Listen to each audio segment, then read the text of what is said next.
லலிதா சகஸ்ரநாமாவளி 31வது ஸ்லோகம். ஓம் கனகாங்கத கேயூர கமணீய புஜான்விதாயை நமஹ. தங்கத்தோள் வளைகளால் அலங்கரிக்கப்பட்ட தோள்களை உடையவளுக்கு வணக்கம். ஓம் ரத்னக்ரைவேய சிந்தாகலோல முக்தாபலான்விதாயை நமஹ. அசைகின்ற முத்துக்கள் தொங்கும் இரத்தின பதக்கத்துடன் கூடிய கழுத்தணியை, அதாவது அட்டிகையை அணிந்தவளுக்கு வணக்கம்.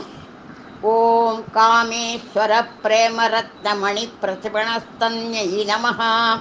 காமேஸ்வரரின் அன்பினும் விலையுயர்ந்த இரத்தின கற்களுக்கு மாற்றாக அவரை கவரும் இரு முலைகளை உடையவளுக்கு வணக்கம். ஓம் நாப்யாலவாலரோமாலீலதா பரகுஜத்வையை நமஹ. நாபியின் ஆழத்திலிருந்து முளைத்த மெல்லிய ரோமக்கொடியினால் பழுத்த இரு கனிகள் போன்ற தனங்களை உடையவளுக்கு வணக்கம். ஓம் லக்ஷ்ய ரோமலதாதாரதா சமுன்னேய மத்தியமாயை நமஹ. ரோமக்கொடியின் இருப்பின் வாயிலாக ஊகிக்கத்தக்க நுண்ணிய இடையுடையவளுக்கு வணக்கம்.